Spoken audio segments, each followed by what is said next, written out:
மாண்புமிகு பேரவைத் தலைவர் அவர்களே, மாண்புமிகு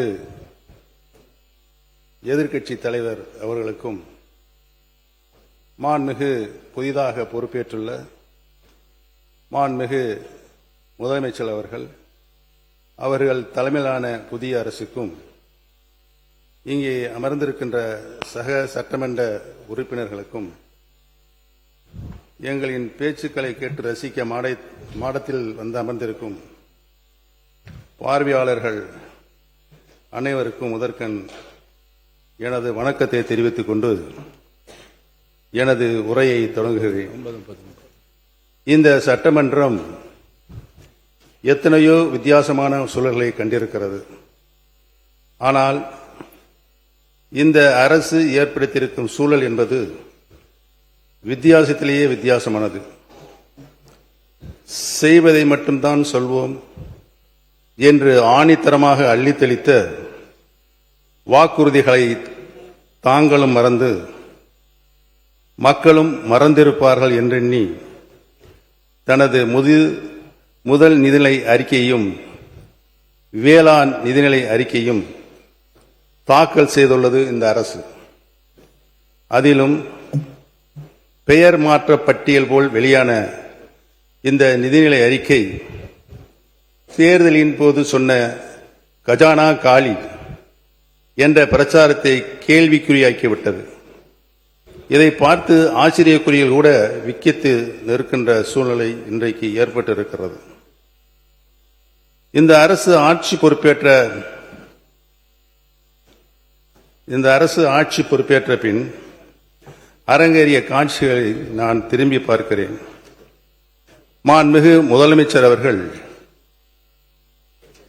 துறை ரீதியான ஆய்வுகளை மேற்கொண்டார்கள். பட்ஜெட்டுக்கு முன்னதாக மீண்டும் ஆய்வு செய்தார்கள். மாண்புமிகு அமைச்சரவை கூட்டம் நடந்தது. அதில் இந்த தேர்தல் அறிக்கையில் சொல்லப்பட்ட வாக்குறுதிகளுக்கான செயல் திட்டம் உருவாக்கப்பட்டுள்ளது என்ற செய்தியும் வெளியானது.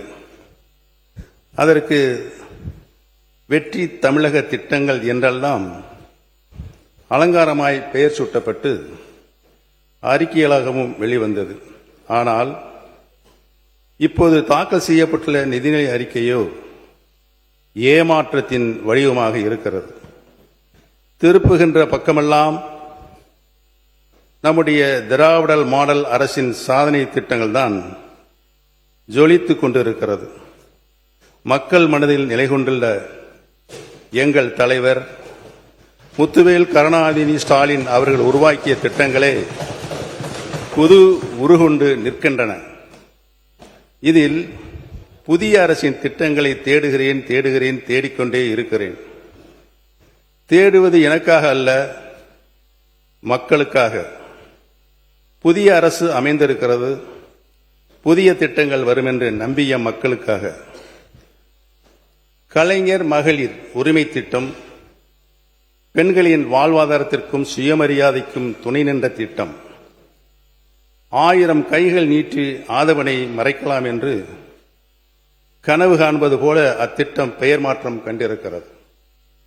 ஆனால் ஆளுகின்ற அரசு தேர்தல் அறிக்கையில் சொன்னபடி உரிமை தொகை உயரவில்லை. இனிப்பூட்டும் இன்பச் செய்திகள் வரும், ஆண்டுக்கு 6 கேஸ் சிலிண்டர்கள் வரும் என்று நம்பிய மகளிர் அது குறித்த அறிவிப்பு கூட வரவில்லை என்று பாவம் ஏமாந்து நிற்கிறார்கள். கல்வி ஒன்றே யாராலும் திருட முடியாத சொத்து என்பதை எல்லா தருணங்களும் எடுத்துச் சொல்லி கல்விக்கும் மாணவர்களுக்கும் பொற்காலமாக விளங்கிய திராவிட மாடல் வழங்கிய ஒளியில் இந்த அரசு நடைபோடும் என எதிர்பார்த்தோம். ஆனால் மாணவர்களின் இடைநிற்றலை தடுக்க 15,000 ரூபாய் நிதியுதவி என்ற அறிவிப்புகளை அதற்குண்டான திட்டங்களோடு கூட இந்த அறிக்கையில் காணவில்லை. நாடையே திரும்பி பார்த்து பல்வேறு மாநிலங்களும் கை கொண்ட திட்டம் விடியல் பயணம். இதனை விரிவுபடுத்தி அனைத்து அரசு பேருந்துகளிலும் மாநிலம் முழுவதும் எங்கு வேணாலும் பயணிக்கலாம் என்ற நிலையை ஏற்படுத்தி சொன்ன சொல்லை காப்பாற்றுவீர்கள் என மகளிர் நம்பினர். ஆனால் அதிலும் ஏமாற்றம்.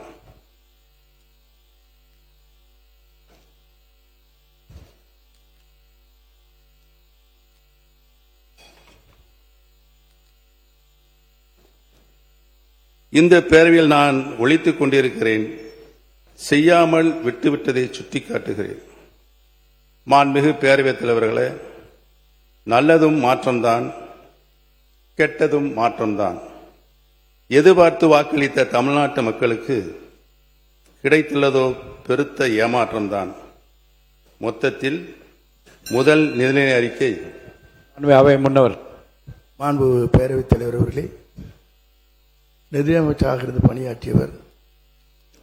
ஒரு அரசு தேர்தல் நேரத்தில் அறிவிக்கின்ற திட்டங்கள் அனைத்தும் 5 ஆண்டு இறுதி வரையிலும் அதற்காக என்னென்ன திட்டங்களை நாம் நிறைவேற்ற வேண்டுமோ அதை நிறைவேற்றுவோம்.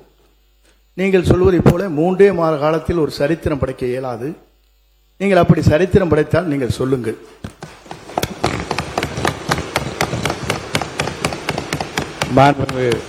உறுப்பினர் சொல்லுங்கள்.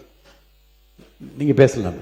மாண்புமிகு பேரவைத் தலைவர் அவர்களே, மாண்புமிகு அமைச்சர் அண்ணன் செங்கோட்டையன் அவர்கள் நன்றாகவே தெரியும் அனைவருக்கும். தேர்தல் அறிக்கையில் சொல்லப்பட்ட வாசகங்களை, வாக்குறுதிகளை இந்த அரசு பொறுப்பேற்றிருக்கின்ற புதிய அரசு, முதல் முறையாக பொறுப்பேற்றிருக்கின்ற அரசு தங்களது தேர்தல் அறிக்கையினை தங்களுடைய முன்னோடி திட்டமாக இந்த சட்டமன்றத்தில் கூட அறிவித்திருக்கலாம். அதை கூட அறிவிக்கவில்லை என்பதுதான் எங்களின் வாதமாக இருக்கிறது. தமிழகத்தின் மக்கள் இன்று ஏமாந்து நிற்கின்றார்களே, அவருடைய எண்ணங்களின் வடிவமாக இருக்கிறது என்பதை தெரிவித்துக் கொள்கிறேன். இந்த நிதிநிலை அறிக்கை என்பது முதல் பேரவைத் தலைவர் அவர்களே, தமிழகமே பாராட்டி கொண்டிருக்கிற ஒரு தூய ஆட்சியை பற்றி ஏமாற்றத்தை உருவாக்குகிற ஆட்சி என்று நீங்கள் குறிப்பிடுவது வேடிக்கையாக இருக்கிறது. நீங்கள் இடம் மாறி இருக்கிறீர்கள், பரவாயில்லை. அதற்காக இவ்வளவு துதிபாட வேண்டிய அவசியம் இல்லை.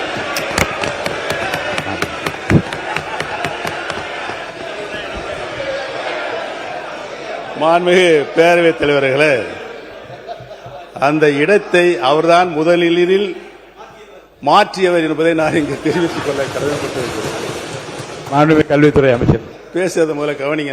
அங்க பார்த்து கவனிச்சர். மாண்புமிகு பேரவைத் தலைவர் அவர்களே, மதிப்பிற்குரிய முன்னாள் முதல்வர், பாசத்திற்குரிய சகோதரர் மூத்த உறுப்பினர் அவர்கள் பேசும்போது இடத்தை முதலில் மாற்றியவர் நம்முடைய அமைச்சர் என்றார். ஆனால் பாருங்க என்ன ஆச்சரியம்னா, இடத்தை மாற்றிய போதும் அவர் இதயத்தின் அருகே இருந்த அந்த நிழல் படத்தை மாற்றவே வேண்டாம் என்று சொன்னவர் எங்களுடைய வெற்றி தலைவர். ஆனால்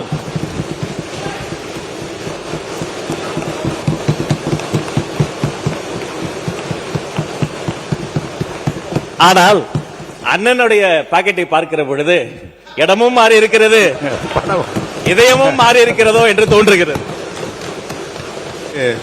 பேரவைத் தலைவர் அவர்களே,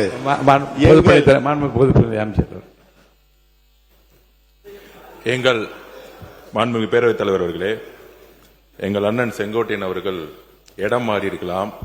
ஆனால் புரட்சித் தலைவி அம்மா அவர்களை இன்னும் தன்னுடைய இதயத்தில், தன்னுடைய சட்டை பையில் இன்னும் வச்சிருக்காரு. ஆனால் புரட்சித் தலைவி அம்மாவால் முதலமைச்சராக்கப்பட்டவர் இன்றைக்கு அவருடைய சட்டப்பையில் யாரோட புகைப்படம் இருக்கிறது தமிழ்நாட்டு மக்களுக்கு தெரியும். அமைச்சர்களுக்கு பதில் சொல்வதற்கு நேரம் இருக்கிறது, காலம் இருக்கிறது. நான் பேசி முடித்தவுடன் நீங்கள் சொல்ல வேண்டிய கருத்தை சொன்னால் அனைவரும் ஏற்றுக்கொள்ள. அடுத்தது நீங்க பேசலாம். எங்களுடைய இதயத்தில் நிலையாக வைத்திருக்கிறோம். திராவிட இயக்கத்தினுடைய பரிணாம வளர்ச்சியாக பேரறிஞர் பெருந்தகை தந்தை பெரியார், பேரறிஞர் அண்ணா, முத்தமிழறிஞர் கலைஞர், புரட்சி தலைவர் மக்கள் தலைவர் எம்ஜிஆர், மாண்புமிகு நல்லாட்சி நடத்திய அம்மா அவர்கள், இவர்களை எல்லாம் எங்கள் இதயங்களிலே நாங்கள் என்றைக்கும் எங்களுடைய கடைசி காலம் வரை வைத்திருப்போம் என்பதை தெரிவித்துக் கொள்கிறேன். படத்தை காட்சி ஏமாற்றுகின்ற பழக்கம் எங்களுக்கு இல்லை என்று தெரிவித்துக் கொள்கிறேன். அவை முன்னவர். மாண்பு பேரவைத் தலைவர் அவர்களை, 3 முதலில் முதலமைச்சராக இருந்தவர் அம்மா காலத்தில். அவர் இப்போ அதை எப்படி பேசிக் கொண்டிருக்கிறார் என்பது நாடென்று சிரித்துக் கொண்டிருக்கிறது. இருந்தாலும் கூட நான் சொல்கிறேன், புரட்சி தலைவரும் புரட்சி தலைவர் அம்மாவும் எடுத்த திட்டங்கள் என்ன, அவர்கள் அரசியல் ரீதியாக சொன்ன வார்த்தைகள் என்ன? இருங்க சொல்லி முடிக்கணும். இருங்க இரு இரு இரு